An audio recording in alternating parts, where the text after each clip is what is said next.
mundo necesita soñadores y necesita choferes. No confundas tu función.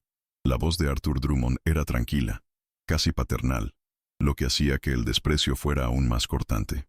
Los pedazos rotos del currículum de David Alves cayeron suavemente sobre su regazo, blancos contra la tela oscura de sus pantalones de trabajo. Afuera, la cacofonía del embotellamiento llenaba el aire, pero dentro del sedán se instaló un silencio profundo y pesado. Drummond se reclinó en el asiento de piel. El gesto de humillación ya olvidado, un acto tan trivial para él como espantar una mosca. Para Arthur Drummond, secretario de Infraestructura y Desarrollo Urbano, el momento no significó nada. Era solo otra interacción con uno de los rostros anónimos que servían a su vida. Un recordatorio casual de su posición en la cima de la cadena alimenticia de la ciudad. Él era el arquitecto del futuro urbano, un hombre de visión y poder, y el chofer era solo parte de la infraestructura, tan funcional y olvidable como el asfalto bajo los neumáticos. Su atención ya se había vuelto hacia el brillo de su smartphone de última generación. Para David, sin embargo, ese gesto lo fue todo. Sus manos, que un día bailaron sobre teclados para diseñar sistemas que valían miles de millones, ahora se aferraban al volante con una fuerza contenida. No sintió la explosión de ira que un hombre común sentiría. En cambio, sintió algo mucho más peligroso: claridad. La humillación no fue un ataque personal, fue un dato. Fue la anomalía que confirmaba un patrón de corrupción y arrogancia que había observado durante meses. Una falla en el sistema que su mente, por naturaleza, se sentía obligada a corregir. Lo que Arthur Drummond no sabía y nunca podría imaginar era que no había roto un simple currículum. Había activado un proceso. Había proporcionado la variable final para una ecuación que había estado latente en la mente del silencioso chofer. En ese instante, David Alves dejó de ser solo un observador del caos de la ciudad y se convirtió en su analista. El hombre que se exilió del mundo de las matemáticas estaba a punto de regresar, no por venganza, sino por una necesidad casi divina de restaurar la lógica. La ironía de la situación era matemáticamente perfecta. El embotellamiento que atrapaba el coche de Drummond era resultado de una de sus propias obras públicas, una construcción con sobreprecio y mal planificada que servía más a sus bolsillos que al flujo del tráfico. El secretario estaba literalmente atrapado dentro de su propia corrupción, y sin saberlo, estaba sentado frente al único hombre en la ciudad capaz de mapear, predecir y desmantelar cada pieza de su imperio de engaños. La promesa de justicia, por lo tanto, no nació del odio, sino de la computación. Los pedazos rotos en el regazo de David no eran los restos de un sueño muerto, sino los componentes de un nuevo algoritmo que comenzaba a formarse en su mente. Un algoritmo que no sería escrito en un pizarrón de una universidad de élite, sino en el servidor improvisado de un pequeño departamento, alimentado por datos recopilados en las calles, en los susurros y en la frustración de la ciudad que Drummond afirmaba servir. Para comprender la tormenta que estaba a punto de ser calculada, es necesario descifrar al hombre al volante. David Alves no era un chofer buscando una segunda oportunidad. Era un genio en un exilio autoimpuesto. Una década atrás, su nombre era sinónimo de brillantez en matemáticas aplicadas. Un profesor universitario cuyos modelos predictivos sobre la teoría del caos eran considerados revolucionarios, capaces de predecir el comportamiento de sistemas complejos con una precisión aterradora. Su caída fue tan espectacular como su ascenso. Su obra maestra, un algoritmo capaz de predecir y sutilmente manipular el comportamiento de masas, atrajo la atención de una corporación militar privada, cuando se negó a permitir que su creación fuera utilizada como un arma de control social. El sistema que lo había elevado se volvió en su contra. Sus superiores, con la vista puesta en las ganancias, lo acusaron de incumplimiento de contrato, difamando su reputación y cancelándolo del mundo académico. Desilusionado con un mundo que consistentemente pervertía el conocimiento en poder bruto, David eligió la desaparición. Buscó el anonimato radical en la profesión más omnipresente e invisible de la era moderna. Chofer de aplicación. No era un fracaso, sino un refugio. Un observatorio móvil donde podía ver el desarrollo del sistema urbano sin ser parte de él.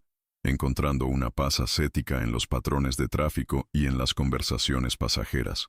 Aquel santuario de datos crudos y anonimato acababa de ser violado. El insulto de Drummond no solo lo humilló, sino que le recordó por qué se había alejado en primer lugar. La arrogancia del poder que no se doblega ante ninguna lógica o ética. La diferencia era que, esta vez, el poder no estaba en una sala de juntas corporativa, sino sentado en su asiento trasero, y el sistema que estaba siendo corrompido era la propia ciudad que ahora conocía íntimamente, calle por calle. Arthur Drummond era el rostro sonriente en cada espectacular, el político carismático que dominaba los noticieros con discursos encendidos contra las élites financieras, posicionándose como el verdadero y único defensor del hombre común. Su imagen pública era una obra de arte, cuidadosamente construida para inspirar confianza y devoción. Prometía transparencia, eficiencia y un futuro brillante para todos los ciudadanos. Y la ciudad, desesperada por un héroe, le creía. Detrás de la fachada, sin embargo, Drummond era el director de una sinfonía de corrupción de una elegancia matemática. No necesitaba maletas de dinero ni sobornos burdos. Su codicia se ejecutaba a través de algoritmos complejos que dirigían licitaciones de obras públicas a empresas fantasma, y modelos de especulación inmobiliaria que predecían dónde ocurriría la próxima gran valorización, permitiendo que sus asociados compraran terrenos a precio de ganga. Usaba la complejidad como el escudo perfecto. La vida de Davy era la antítesis de eso. Su pequeño departamento era un santuario de orden y funcionalidad. No había lujos, solo lo esencial. Las paredes no tenían cuadros, sino pizarrones blancos repletos de ecuaciones, gráficos de flujo y notas crípticas. Era allí donde procesaba lo que veía todos los días: el aumento del alquiler en una colonia, el cierre de pequeñas tiendas en otra, el extraño patrón de reparaciones de calles. Para él, la ciudad hablaba en código. Ser chofer era el trabajo de campo perfecto para su mente analítica. Era una entidad neutral, un confesor sobre ruedas.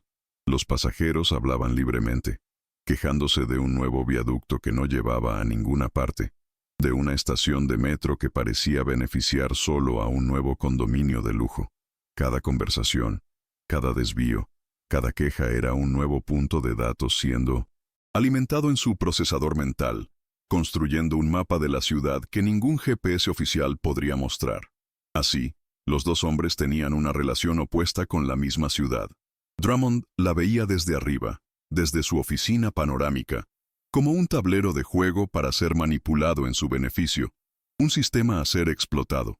Davy la veía desde abajo, a nivel de la calle, como un organismo vivo, una red interconectada de vidas y rutinas, y podía sentir, como un médico, la enfermedad que se extendía por sus arterias. La evidencia de la enfermedad estaba por todas partes, para quien supiera dónde mirar. Un pequeño parque en la colonia obrera de Villa Matilde, prometido por generaciones, fue súbitamente vetado.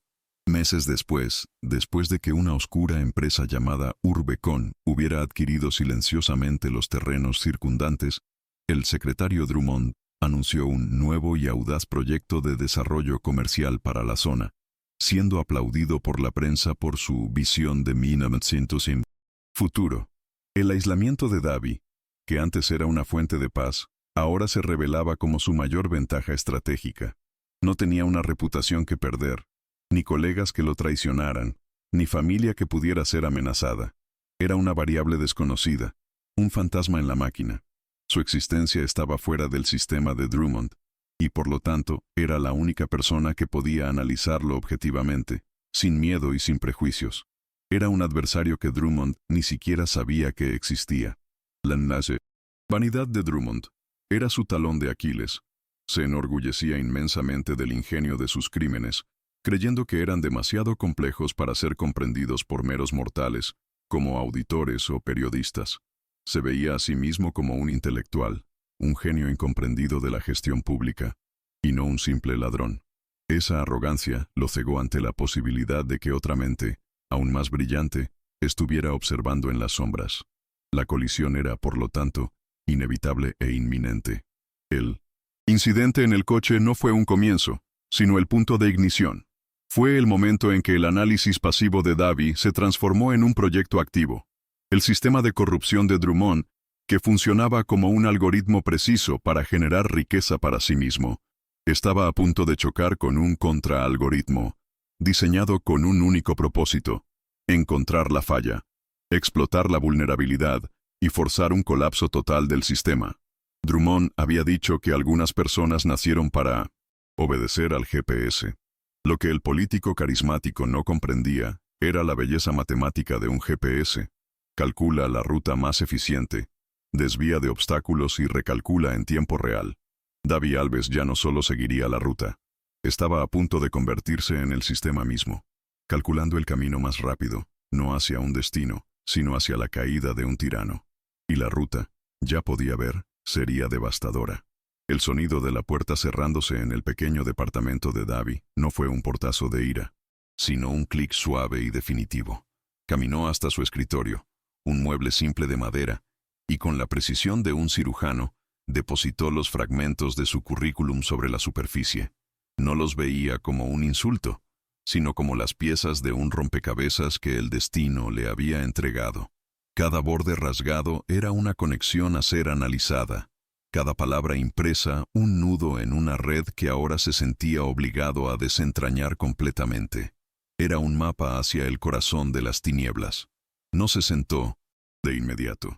Primero preparó un café, el ritual nocturno que señalaba la transición del mundo físico de las calles al mundo abstracto de los datos. El aroma llenó el pequeño espacio, un contrapunto terrenal a la tarea celestialmente compleja que le aguardaba. Solo entonces se sentó, y en lugar de mirar los pedazos de papel, miró su computadora. La máquina, alojada en un gabinete viejo y sin chiste, roncaba suavemente al cobrar vida, un gigante dormido disfrazado de chatarra. Con unos pocos clics, se creó un nuevo proyecto. Un cursor parpadeaba en una pantalla negra, esperando un nombre. Un hombre menor podría haber escrito Venganza o Proyecto Drummond. Pero Davy no estaba interesado en la venganza personal. Su motivación era más pura, más matemática. Escribió las palabras Modelo de Integridad Urbana V1.0. Su guerra no sería contra un hombre, sino contra la anomalía que el hombre representaba. La corrupción era un error en el código de la ciudad, y él era el depurador. Su primer paso no fue un acto de agresión digital, ni un intento de hackeo. Fue un acto de ciudadanía. Abrió el portal de datos abiertos del ayuntamiento. Una sección del sitio web raramente visitada, llena de hojas de cálculo polvorientas e informes en PDF que la mayoría consideraría ilegibles.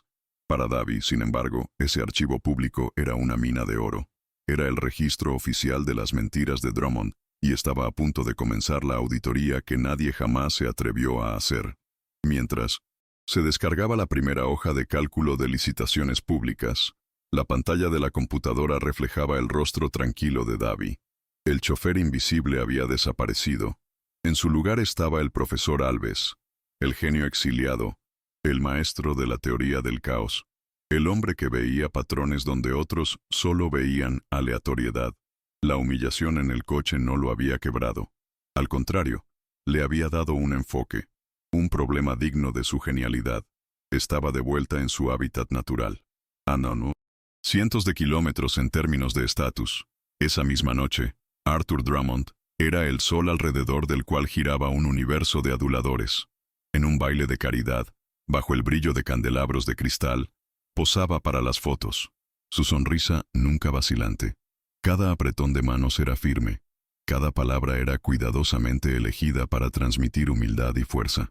Él era la personificación de la esperanza, el salvador que la ciudad aplaudía de pie, ignorante de la podredumbre que se escondía detrás del traje caro. En su discurso, habló sobre el sacrificio. Habló sobre la necesidad de que las élites dieran el ejemplo y ayudaran a los menos afortunados. Sus palabras eran acompañadas por aplausos fervorosos, mientras hombres en la audiencia, cuyas empresas habían recibido contratos sin licitación de Drummond, asentían con la cabeza en solemne acuerdo. La hipocresía era tan espesa que podría cortarse en rebanadas, pero estaba revestida por una capa tan brillante de carisma que nadie parecía notarlo o importarle. Más tarde, en un rincón más reservado del salón, Drummond conversaba con un contratista corpulento, uno de sus principales cómplices. «El proyecto de la zona oeste avanza hermosamente, secretario», dijo el hombre. «Un verdadero hito para la ciudad». Drummond le dio una palmada en el hombro. «Es el progreso, mi querido amigo. A veces, necesita un empujoncito para encontrar el camino correcto». El código era simple. Empujoncito significaba un aditivo contractual del 1902, 20%. Camino correcto significaba la cuenta bancaria del contratista. Al entrar en su limusina al final de la noche, la máscara de hombre del pueblo cayó instantáneamente. Su rostro se contrajo en un ceño de agotamiento y desprecio. «Ya no aguanto a estos idiotas aduladores», refunfuñó a un asesor. «Todos quieren un pedazo del pastel, pero no tienen estómago para ayudar a hornearlo». Para Drummond, la corrupción no era un crimen, era una carga que él llevaba, una tarea compleja que los hombres menores eran incapaces de comprender. El incidente con el chofer había sido completamente purgado de su memoria. Fue un no evento, una interacción tan insignificante como el zumbido del aire acondicionado. La mente de Drummond estaba ocupada con problemas mayores, con el movimiento de millones de pesos y la manipulación de la opinión pública. La idea de que un hombre que obedecía a un GPS pudiera representar cualquier tipo de amenaza era, literalmente, impensable para él. Una imposibilidad. Estadística. En una redacción casi vacía al otro lado de la ciudad, la periodista Raquel Méndez miraba la misma hoja de cálculo que Davy estaba analizando. Olía el humo. Sabía que había un incendio de corrupción en algún lugar de las arcas de la ciudad, pero no podía encontrarlo. Cada pista llevaba a un callejón sin salida de jerga técnica y burocracia. Drummond había construido una fortaleza de complejidad, y Raquel, degradada y sin recursos, no tenía cómo derribar sus muros. Dentro de esa fortaleza, la joven analista de datos, Beatriz Lima, finalizaba una presentación para Drummond. Sus gráficos eran elegantes, sus conclusiones, brillantes. Mostraba cómo un nuevo algoritmo de zonificación podría optimizar el desarrollo urbano, aumentando la recaudación de impuestos en un 15%. Estaba orgullosa, creyendo genuinamente que su trabajo estaba construyendo una ciudad mejor. No sabía que su algoritmo era la principal herramienta utilizada por Drummond para predecir y explotar la especulación inmobiliaria. Las consecuencias de estas acciones no eran abstractas. En la colonia de Vila Matilde, la señora Elsa cerraba las puertas de su panadería por última vez. El negocio de su familia por más de 50 años no sobrevivió a la duplicación del alquiler, una consecuencia directa del nuevo y audaz proyecto comercial de Drummond. Sus lágrimas, invisibles para los planificadores urbanos y los políticos, eran el costo humano real detrás de los gráficos optimizados de Beatriz y los discursos inspiradores de Drummond. Davy conocía esas historias. Había llevado a la señora Elsa a casa una vez, escuchando su lamento sobre cómo la colonia estaba perdiendo el alma. Había transportado a parejas jóvenes que fueron expulsadas de sus departamentos por la gentrificación. Sus datos no eran solo números fríos en una hoja de cálculo. Tenían rostros, voces y lágrimas. Cada línea de código que estaba a punto de escribir sería en nombre de ellos. Los daños colaterales silenciosos del progreso de Drummond. La batalla que se iniciaba era, en su esencia, una guerra sobre la naturaleza de la información. Arthur Drummond usaba la complejidad como un arma de ofuscación, creando sistemas tan enrevesados que la verdad se volvía inaccesible, protegiendo sus crímenes a la vista de todos. Davy estaba a punto de usar esa misma complejidad como un arma de revelación, creando un modelo tan preciso que la verdad no tendría más dónde esconderse. Era el maestro de la desinformación contra el maestro de los datos. Los días de Davy se transformaron en un ciclo doble. Durante el día, era el chofer, navegando por las arterias de la ciudad, su cerebro absorbiendo pasivamente el flujo de información, sus oídos sintonizados en las frecuencias de la insatisfacción popular. Por la noche, era el analista, sentado frente a sus monitores, tejiendo ese tapiz de datos crudos en un mapa coherente del imperio sombrío de Drummond. Cruzaba registros de propiedad, licitaciones, cronogramas de obras y menciones en redes sociales. La arrogancia de Drummond era el mayor aliado de Davy.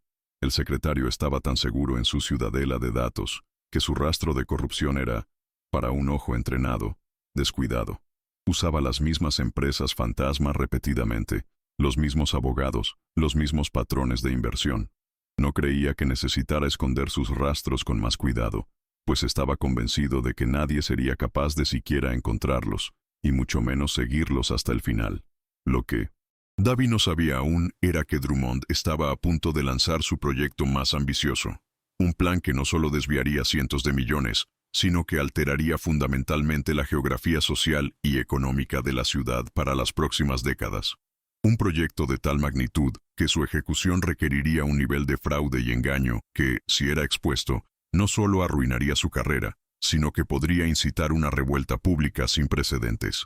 Dentro del modelo de integridad urbana, los primeros Chino 900 patrones comenzaron a emerger. Eran débiles, casi imperceptibles, pero estaban allí.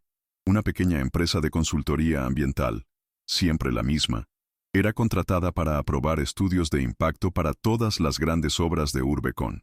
Un pequeño fondo de inversión, con un domicilio fiscal sospechoso, siempre compraba terrenos exactamente 6 meses antes de un gran anuncio de Drummond. Era la primera hebra del hilo. Davy se inclinó hacia la pantalla, sus ojos brillando con la intensidad de un descubrimiento. Aquello no era coincidencia, era correlación. Era la señal débil, el ruido de fondo que todos los demás ignoraban. Para la mayoría de las personas, eran solo puntos de datos aleatorios en un mar de información. Para Davy Alves, sin embargo, era la primera nota distintiva de la sinfonía de la caída de Arthur Drummond, y estaba a punto de subir el volumen. La ambición de Arthur Drummond no conocía límites. Inflado por la adulación y la impunidad, se preparaba para lanzar su obra maestra, su verdadero legado, el proyecto Puerto Metrópoli. Era un plan de revitalización de la antigua zona portuaria, vendido al público como la mayor iniciativa de generación de empleos de la historia de la ciudad. En realidad, era un esquema monumental de expropiación y especulación inmobiliaria, diseñado para enriquecer a sus socios y consolidar su poder por décadas. La noticia del proyecto no sorprendió a Davy. De hecho, su modelo de integridad urbana ya había previsto el anuncio con 1200 una semana de antelación. El algoritmo había identificado la compra coordinada de bodegas abandonadas por empresas fantasma y la súbita alteración en los estudios de impacto ambiental. Los datos gritaban que un gran movimiento estaba por venir, pero la predicción, por más precisa que fuera, era solo un fantasma en la máquina, invisible para el resto del mundo. Movido por una necesidad de ver el sistema en acción con sus propios ojos, Davy tomó una decisión que contrariaba su naturaleza solitaria. Decidió ir a la conferencia de prensa del anuncio. No se vistió para impresionar. Fue con su uniforme de trabajo, el atuendo del hombre invisible. Necesitaba sentir la atmósfera, medir las reacciones, recopilar los datos humanos que ninguna hoja de cálculo podría proporcionarle. Necesitaba mirar a los ojos al dragón mientras escupía sus mentiras. El salón estaba repleto con la élite del poder de la ciudad. El alcalde, con su sonrisa ensayada, estaba al lado de Drummond. El jefe de 1910, policía, cuya lealtad había sido comprada con un generoso presupuesto, asentía solemnemente. Miembros del consejo de la ciudad, muchos de ellos con inversiones secretas en la zona del puerto, llenaban la primera fila. Era un retrato perfecto de la complicidad institucional, un frente unido de autoridades sonriendo para las cámaras, validando el mayor atraco de la historia de la ciudad. En el podio, Drummond era un director de orquesta. Con una retórica impecable, pintaba un cuadro de un futuro glorioso, un puerto moderno, un centro de convenciones, departamentos de lujo y parques para las familias. Hablaba de esperanza y oportunidad, prometiendo que los más pobres serían los mayores beneficiados. De pie, en el fondo del salón, Davy escuchaba las palabras y, en su mente, veía los números que las contradecían. Veía la matemática fría y cruel detrás del sueño febril que se vendía a la población. Después del discurso, la sesión se abrió para preguntas. Los primeros periodistas, de medios, amigos del ayuntamiento, hicieron preguntas fáciles, permitiendo que Drummond reforzara su mensaje. Eran preguntas que servían como escalera para sus respuestas ensayadas, parte de una coreografía de relaciones públicas bien orquestada. La sala estaba tibia, cómoda, segura. Entonces, rompiendo el protocolo y su propia invisibilidad, Davi dio un paso al frente. Esperó una pausa, y su voz, tranquila pero clara, cortó el aire complaciente. Secretario Drummond. Comenzó, y todas las miradas se volvieron hacia el hombre sencillo en el fondo de la sala.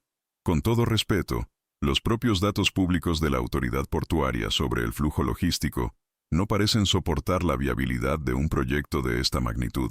Además, el costo estimado del dragado parece estar subestimado en al menos un 40% en el informe de viabilidad. ¿Cómo explica usted esa discrepancia? Un silencio incómodo cayó sobre el salón. La pregunta no era una acusación, era una consulta técnica, precisa, quirúrgica. Perforó la capa de retórica y golpeó el hueso de los hechos. La sonrisa de Drummond vaciló por un microsegundo. Entrecerró los ojos, tratando de ubicar el rostro en la multitud, pero no lo reconoció. Intentó la táctica estándar, el desdén encantador. Agradezco su pasión por los detalles, mi amigo, pero le aseguro que tenemos a las mejores mentes cuidando de eso. Pero Davi no retrocedió. Había cruzado el Rubicón. Con todo respeto, de nuevo, secretario. Insistió, su voz todavía perfectamente nivelada. No es una cuestión de pasión, es una cuestión de matemáticas. Los valores en la hoja de cálculo 7B de la licitación contradicen directamente las proyecciones del anexo C. Los números simplemente no cuadran. Cualquier analista junior podría verlo. Fue entonces que una chispa de reconocimiento brilló en los ojos de Drummond. El recuerdo del coche, del currículum roto. La ira reemplazó a la sorpresa. El rostro de Drummond se abrió en una amplia sonrisa, pero sus ojos eran fríos como el hielo. Se volvió hacia la audiencia y las cámaras, levantando las manos en un gesto de diversión.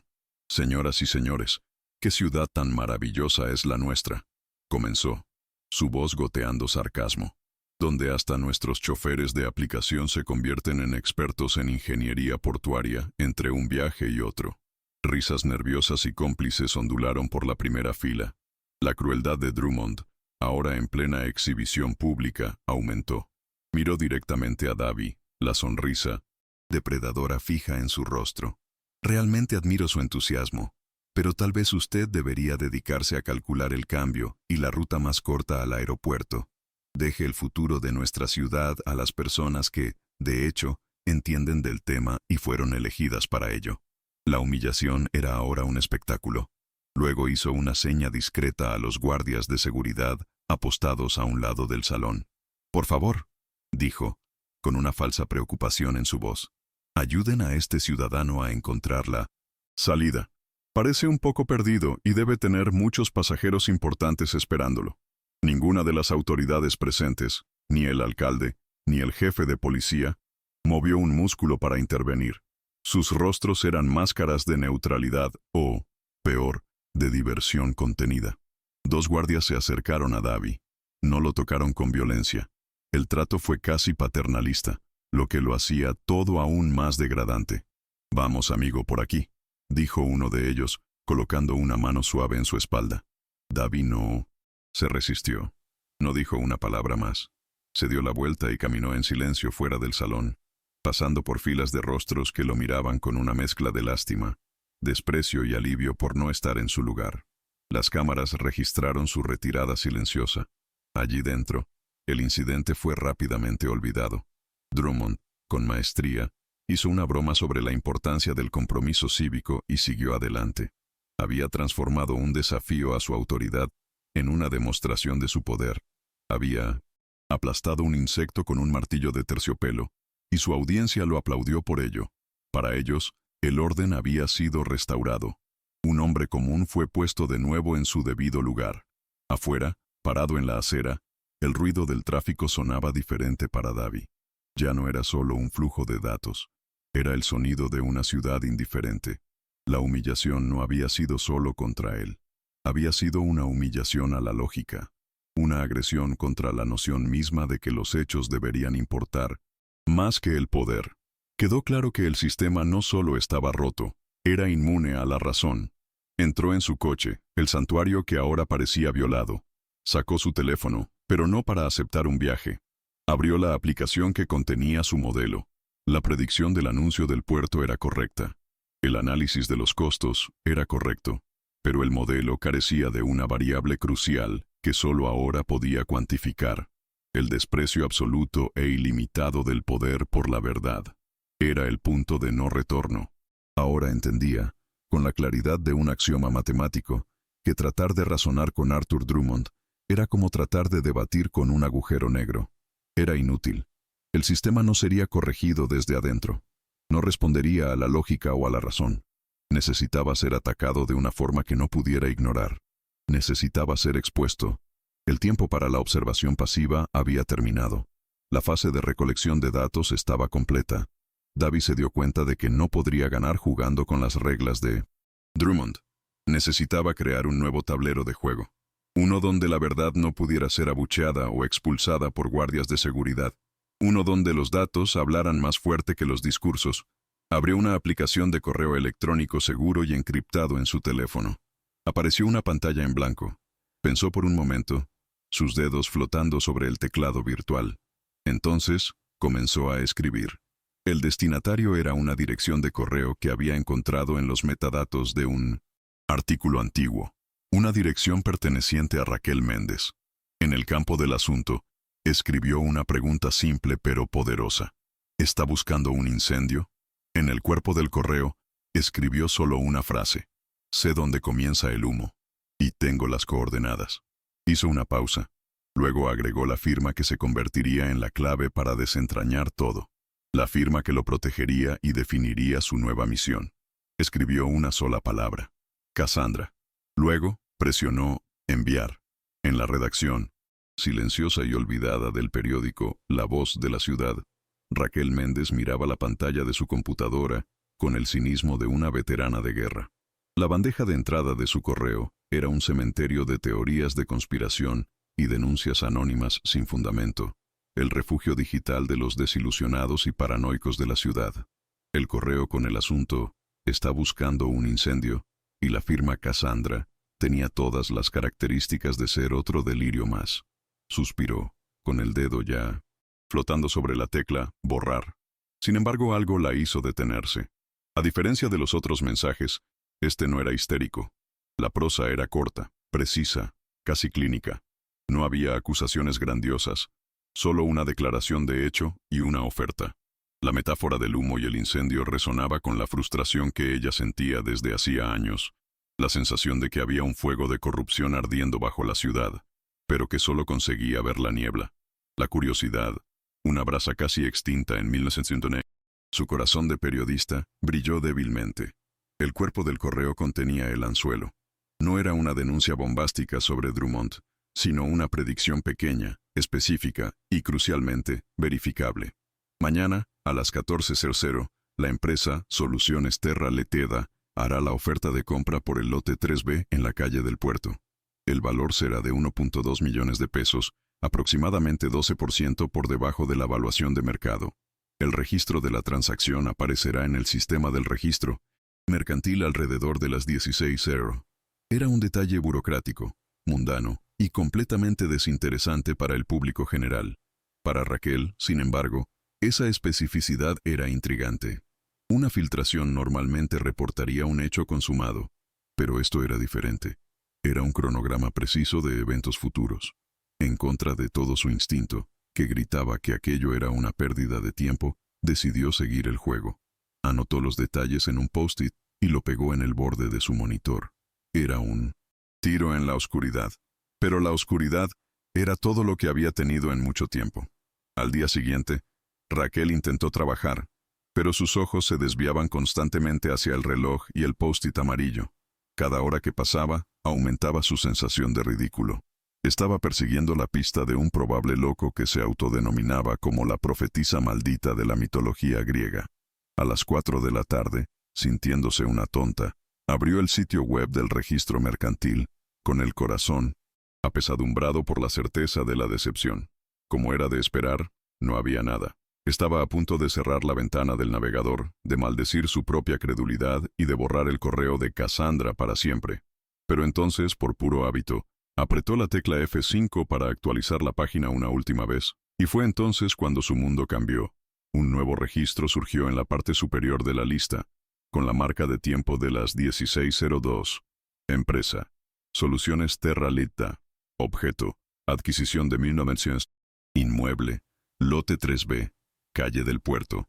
Valor. 1.2 millones de pesos. Cada detalle. Exactamente como se predijo. Raquel sintió un escalofrío recorrer su espina dorsal.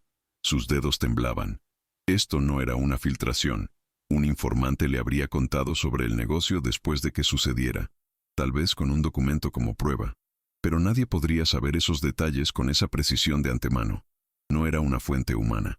Era algo diferente. Era la habilidad secreta de Davy, manifestándose por primera vez en el mundo real, un acto de precognición matemática que parecía pura magia. Miró fijamente la pantalla, el escepticismo de una década desintegrándose en segundos, reemplazado por una mezcla de terror y euforia.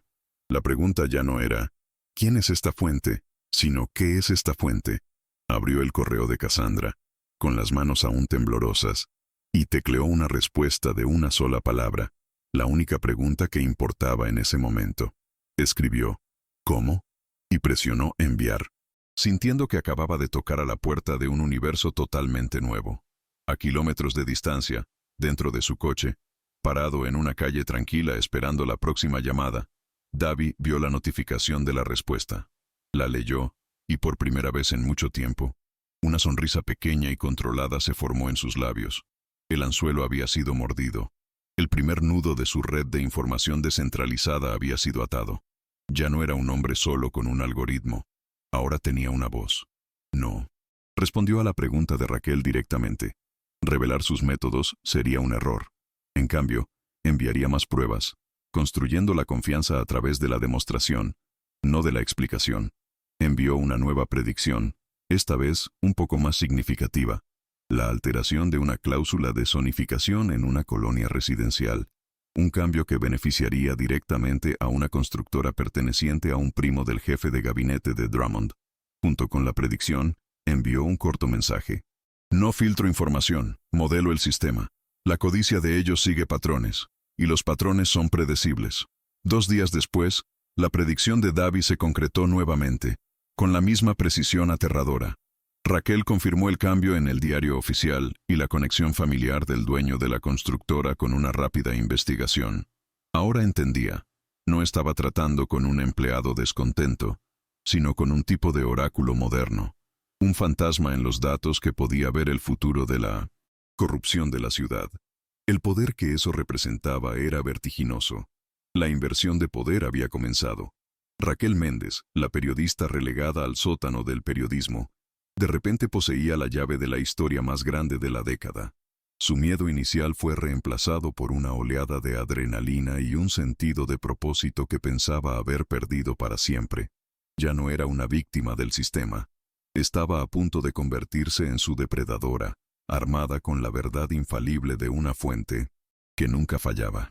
El narrador omnisciente revela la belleza de la situación. El poder de Drummond provenía de su posición en la cima de la pirámide de información, desde donde podía manipular los datos y las narrativas. El poder de Davy provenía de su posición totalmente fuera de la pirámide, desde donde podía observar la estructura entera sin ser visto, analizando sus debilidades fundamentales. El opresor privilegiado por primera vez tenía un adversario que no podía ver, controlar o intimidar. Guiada por las predicciones anónimas de Cassandra, Raquel comenzó su campaña. No podía publicar, fuente predice corrupción. En cambio, escribió una serie de artículos pequeños y técnicos, con títulos como Anomalías estadísticas en contratos de saneamiento, o patrones inusuales en la reclasificación de zonas urbanas. Eran historias que de forma aislada parecían aburridas e inofensivas, la cobertura de datos por la que ya era conocida. Sin embargo, publicaba cada artículo un día, antes de que ocurriera el evento previsto por Cassandra. Para el lector casual, no significaba nada, pero para un pequeño grupo de observadores atentos, concejales de la oposición, activistas urbanos, blogueros de datos, un patrón comenzó a surgir. La periodista de la sección de urbanismo parecía tener una extraña capacidad de predecir los movimientos del ayuntamiento. Sus artículos comenzaron a ser compartidos en foros en línea, creando un zumbido de curiosidad y sospecha. La multitud, en este caso una comunidad digital de ciudadanos comprometidos, comenzó a conectar los puntos que Raquel estaba cuidadosamente colocando. Alguien en un foro superpuso las ubicaciones de sus artículos en un mapa, revelando una concentración geográfica que beneficiaba siempre a las mismas 5 o 6 empresas. Otro analizó las fechas y se dio cuenta de que los reportajes precedían a los anuncios oficiales. La narrativa de Cassandra comenzaba a tomar forma, no por la mano de Raquel, sino por la inteligencia colectiva de la red. Las primeras olas llegaron al gabinete de Arthur Drummond. Un asesor le mostró una compilación de los artículos de Raquel, sugiriendo que tal vez era una campaña de difamación orquestada. Drummond se rió. ¿Raquel Méndez? Apenas consigue una nota de portada en la sección de jardinería. Ignóralo. Es solo ruido estadístico de una periodista irrelevante y amargada, que nunca superó el hecho de que soy más listo que ella. Pero Beatriz Lima, la joven y brillante analista de datos de Drummond, no estaba tan segura. Se le encargó revisar los artículos para encontrar imprecisiones. En cambio, encontró lo contrario. Secretario, dijo en una reunión, su voz vacilante. Las anomalías que ella reporta no solo son fácticamente correctas, son perfectamente precisas. Y lo más extraño es el timing. Es como si supiera lo que vamos a hacer antes incluso de que lo registremos oficialmente. Eso es estadísticamente improbable. Drummond miró a Beatriz, su irritación creciendo. Odiaba las complicaciones y odiaba cuando sus subordinados brillantes señalaban problemas que no quería ver. Improbable no es imposible, gruñó. Tal vez haya una fuga, un empleado de bajo nivel. Encuéntralo y despídelo. Pero en el fondo de su mente, la palabra improbable, dicha por su mejor analista de datos, plantó la primera, minúscula semilla de paranoia. La voltereta había comenzado. El cazador, por primera vez, sentía el ligero escalofrío de estar siendo observado. La paranoia de Arthur Drummond comenzó a envenenar su gabinete. Convencido de que había un traidor en su círculo íntimo, inició una cacería de brujas interna, interrogando a asesores y exigiendo acceso a correos y registros de llamadas. Puso a su analista más confiable, Beatriz Lima, al mando de la investigación. Una ironía cruel que la forzó a procurar un fantasma mientras, sin saberlo, servía a su maestro. La presión era inmensa, y la atmósfera de desconfianza corroía la lealtad que Drummond antes comandaba sin esfuerzo. Mientras el imperio de Drummond se volvía contra sí mismo, Davy preparaba su movimiento más audaz. Envió un nuevo correo a Raquel. La predicción esta vez no era sobre licitaciones o zonificación. Era sobre el corazón y el alma de la imagen pública de Drummond. El próximo viernes, escribió Cassandra, Drummond anunciará el aplazamiento indefinido del proyecto de vivienda popular de la Colonia Azul. Culpará a la crisis económica y a la burocracia, pero los fondos serán secretamente reasignados para cubrir los costos disparados del puerto metrópoli. Intentará parecer un gestor responsable, sacrificando el sueño por lo necesario. Esta información era diferente. Era un arma de destrucción masiva política. El proyecto de la Colonia Azul era la principal promesa de campaña de Drummond para los más pobres, un símbolo de su compromiso con la justicia social. Cancelarlo para financiar un desarrollo de lujo era un acto de villanía pura, una traición, que, si era expuesta de la manera correcta, no podría ser justificada o defendida.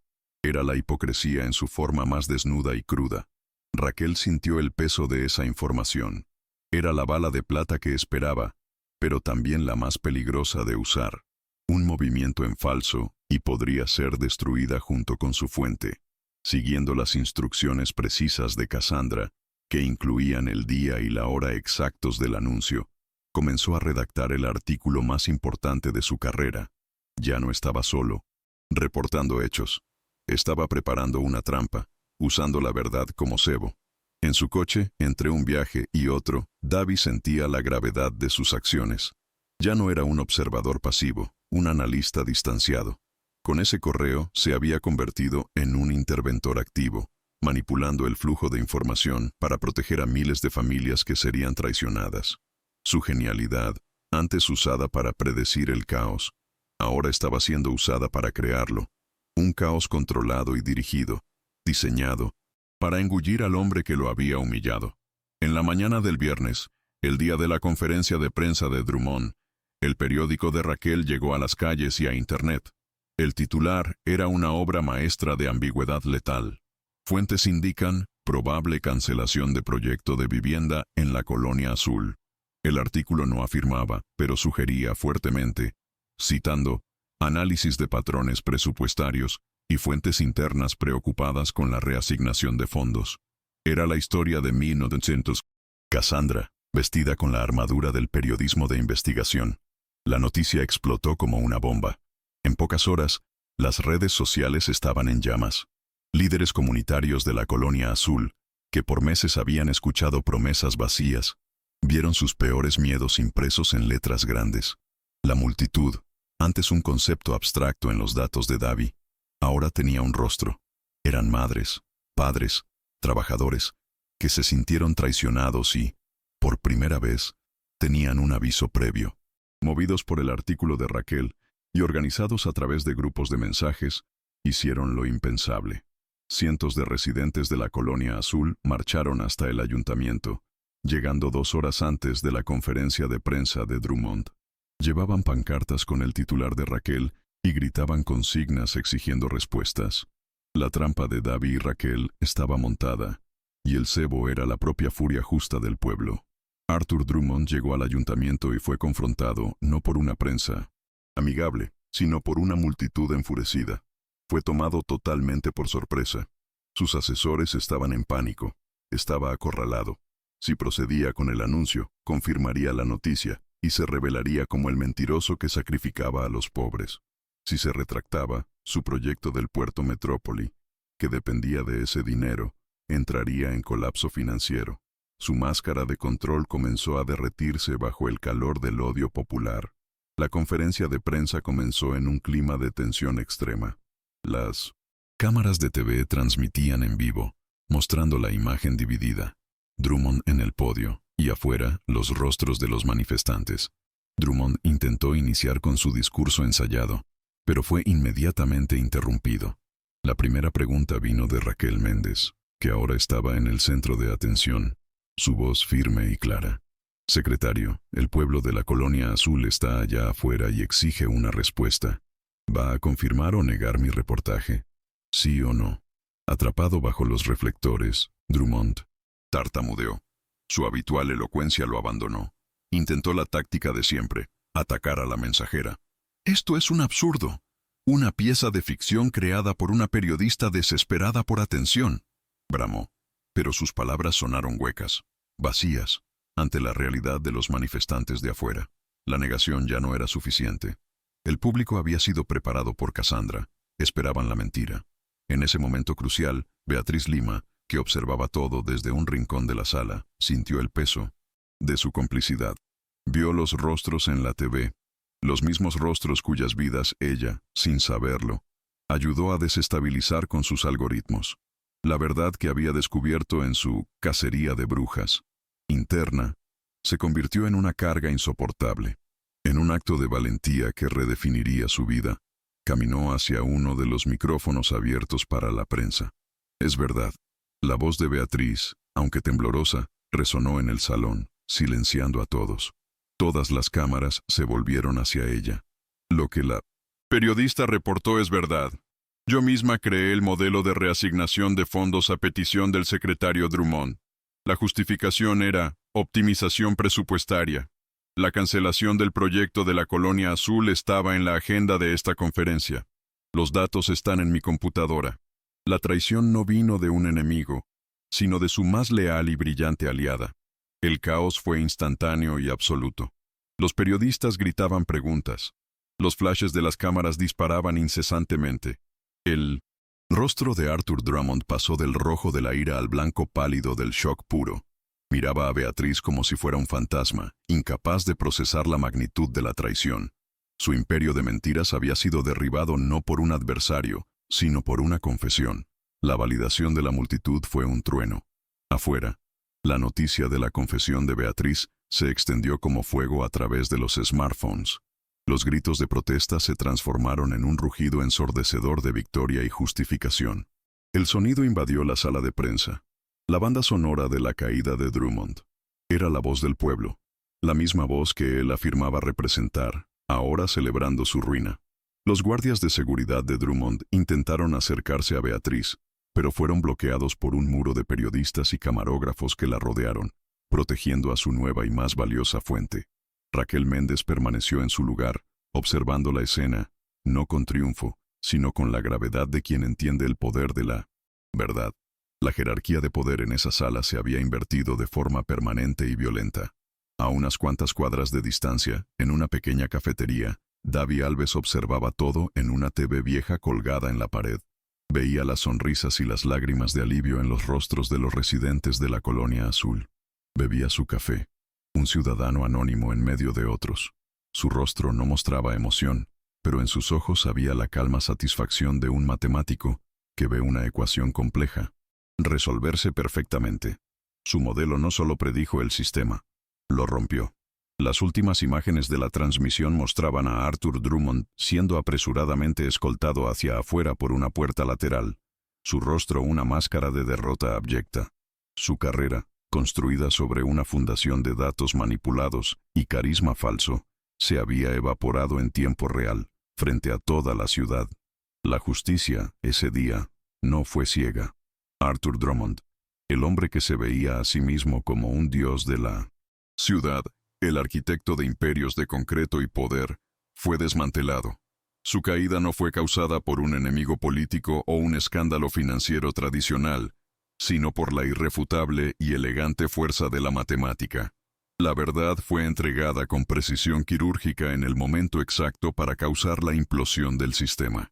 La justicia no solo se hizo, fue rigurosamente calculada. La confesión de Beatriz Lima fue la onda de choque que agrietó la presa. En los días que siguieron, el imperio de 1900. Arthur Drummond no solo se derrumbó, fue pulverizado. Se abrieron investigaciones oficiales en todas las esferas del gobierno, con la fiscalía usando la confesión de Beatriz como la piedra angular de su caso. El alcalde y los concejales que antes aplaudían a Drummond ahora tropezaban unos con otros para denunciarlo, cada uno alegando haber sido engañado por su carisma manipulador. La red de corrupción, antes unida por la codicia, se deshizo por el miedo. El contratista corpulento, el primero en ser buscado por los fiscales, soltó toda la sopa, entregando hojas de cálculo, nombres y fechas a cambio de un acuerdo de clemencia. Uno por uno, los socios de Drummond lo abandonaron, cada traición cortando otro hilo de su telaraña de poder, hasta que quedó completamente aislado en el centro, desnudo y expuesto. El hombre que la ciudad veía como un titán fue reducido a una figura patética.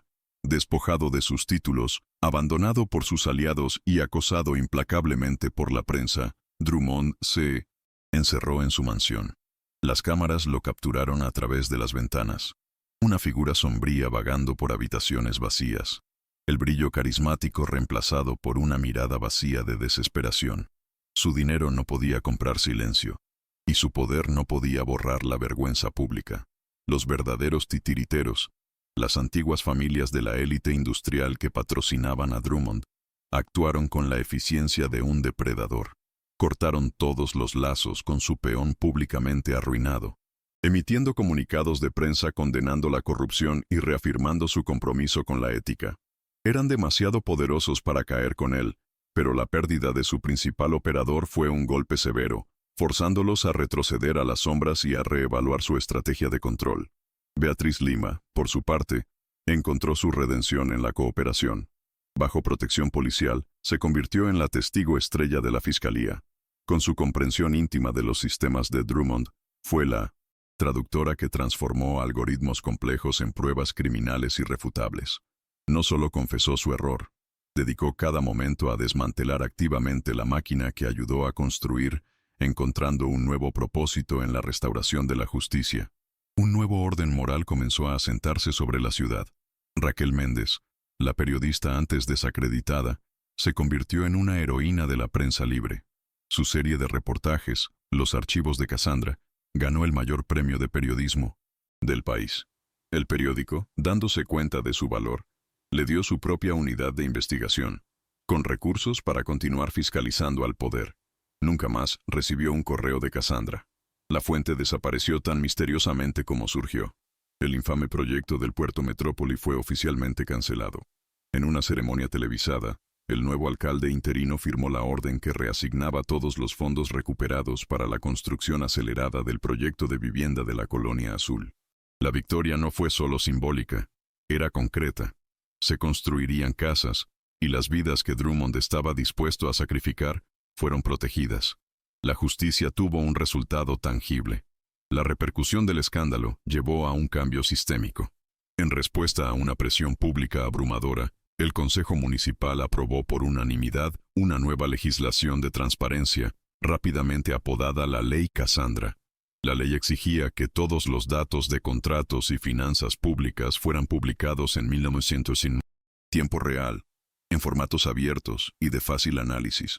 La cruzada de un hombre había armado a todos los ciudadanos con las herramientas de la vigilancia. La identidad de Cassandra se convirtió en la mayor leyenda de la ciudad. ¿Quién era el fantasma digital? ¿Un grupo de hackers activistas? ¿Un funcionario de alto rango con una crisis de conciencia?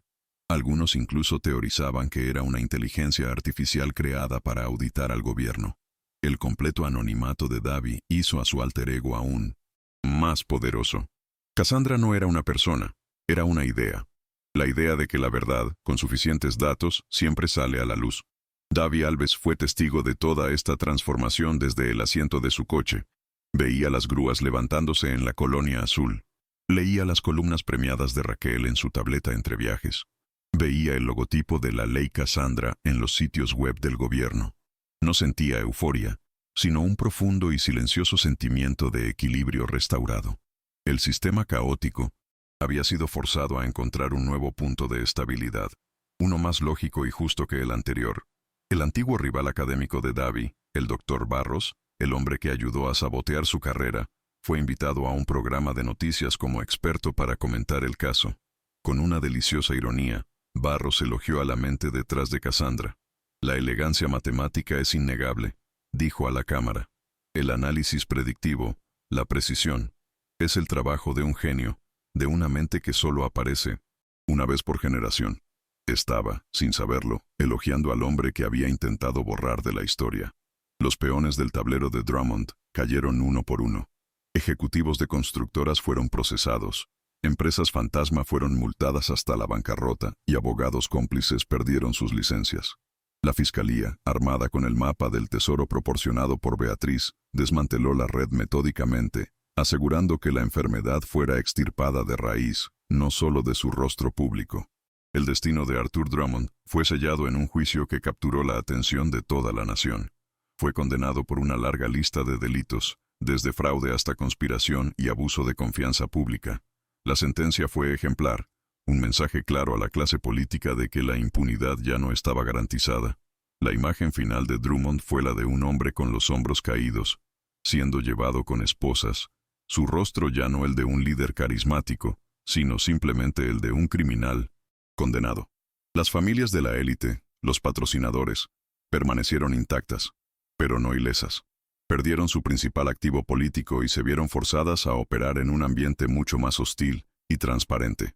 La Ley Cassandra era su pesadilla, una barrera de datos que hacía sus métodos tradicionales de influencia mucho más arriesgados. La guerra no había sido ganada, pero una batalla crucial estableció un nuevo y duradero equilibrio de poder. El nuevo orden moral de la ciudad se estableció sobre un principio simple. La complejidad ya no sería un escudo para los corruptos. Se demostró de forma espectacular que el conocimiento de un único individuo determinado, cuando se aplicaba con precisión, era una fuerza más poderosa que la riqueza y las conexiones de toda una red. El poder de la información había sido democratizado por la fuerza. Meses después, la vida de Davi Alves permanecía, superficialmente, la misma. Todavía conducía su coche por las calles de la ciudad, un rostro anónimo en la multitud. En una tarde soleada, se detuvo frente a un edificio nuevo y vibrante en la Colonia Azul. El recién inaugurado centro comunitario, financiado con el dinero recuperado de la corrupción. Una joven animada, con una laptop bajo el brazo, subió al coche. Por teléfono, hablaba con entusiasmo. Lo conseguimos. Usamos los datos del nuevo portal de la Ley Cassandra para demostrar la necesidad de fondos para nuestro proyecto de alfabetización digital. Está todo ahí en blanco y negro. No pudieron decir que no. Estaba, sin saberlo, explicándole al arquitecto de esa ley cómo usar las herramientas que él mismo había creado. Davi escuchó, y una sonrisa genuina, algo raro, tocó sus labios. La dejó en su destino y continuó conduciendo, no hacia un pasajero, sino sin rumbo, solo observando. Miró los edificios, a la gente, el flujo del tráfico. Ya no veía una ciudad, sino un sistema complejo y dinámico, un algoritmo vivo que él había ayudado a depurar. Ya no era un exiliado, era un guardián, un vigilante silencioso, y finalmente estaba en paz con su genialidad. El poder, Davi ahora entendía, no residía en títulos o en cuentas bancarias. El verdadero poder era el conocimiento y el valor para usarlo. El hombre más poderoso de la ciudad no era el alcalde en su oficina, sino el chofer invisible que veía los patrones que nadie más veía, garantizando que el caos de la codicia humana se mantuviera bajo control por la belleza fría e implacable de la lógica. En un mundo cada vez más gobernado por datos y algoritmos invisibles, ¿quién tiene realmente el poder de moldear nuestro futuro? ¿Y qué harías tú si, por un instante, tuvieras la llave para exponer una verdad que nadie quiere que sea revelada? El valor de un hombre cambió el destino de una ciudad. ¿Qué podría hacer el tuyo? Deja tu respuesta en los comentarios y dinos qué tipo de justicia quieres ver a continuación.